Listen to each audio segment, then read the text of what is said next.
আমি সবুর করেছি, কাউকে গালাগালি করি নাই, কাউকে খারাপ বাক্য বলি নাই। তবে ইয়া রাসূলুল্লাহ, আপনার কাছে কটা কথা বলতে চাই। হযরতে কাতাদা যেমনই বলেছেন, হুজুর কটা কথা বলতে চাই। আমার নবী কাতাদার দিকে তাকিয়ে বললেন, বাবা বলো। তো কাতাদা বলেন, ইয়া রাসূলুল্লাহ, ইয়া হাবিবাল্লাহ, নবী গো, আপনার কাছে এজন্য ছুটে এসেছি হুজুর, আমার চোখখানা আপনি ভালো করে দেন, চোখখানা ভালো করে দেন। হযরতে কাতাদা রাদিয়াল্লাহু তাআলা আনহু যখন এই কথা বললেন, বাবা আমার মায়ার নবী, দয়ার নবী হযরতে কাতাদাকে ডাক দিয়ে বললেন, ইয়া রাসূলুল্লাহ, আমার মায়ার নবী বলছেন, কাতাদা রে, চোখটা কি করে ভালো হবে বাবা? একটা কাজ করো, তুমি সবুর করে নাও, আমি মায়ার নবী তোমার জন্য খোদার কাছে দোয়া করে দিচ্ছি, আজকে তোমার চোখ গেছে, আমি নবী দোয়া করে দিচ্ছি তুমি জান্নাত পাবে। কত বড় কথা! আমার নবী বলছেন, কাতাদা আমি দোয়া করে দিচ্ছি তুমি জান্নাত পাবে, আল্লাহ তোমাকে জান্নাত দেবে।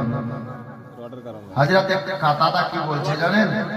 আহা হা হা, আমার মায়ার নবীকে কাতাদা বলেন, ইয়া রাসূলুল্লাহ, ইয়া হাবিবাল্লাহ, নবী গো, আমি চোখ ভালো করতে বলেছি, সবুরও করেছি, তবে চোখটা আপনার কাছ থেকে ভালো করে নেব। কেন রে কাতাদা? বলে, হুজুর এই জন্যই ভালো করে নেব, বাড়িতে আমার বিবি আছে, আমার স্ত্রী আছে, আর যদি আমার এই চোখখানায় মতো বেরিয়ে যায়, তাহলে একটা চোখ অন্ধ হয়ে যাবে, লোকে যাকে আমরা গ্রাম্য ভাষায় কানা বলে থাকি। আর এই অবস্থা দেখে স্ত্রী যদি আমার কাছে না থাকে, স্ত্রী চলে যায়, আমি চাই না দ্বিতীয় সংসার করতে, আমার দরকার নাই হুজুর, আমি চোখ ভালো করে এই জন্যই চাইতেছি।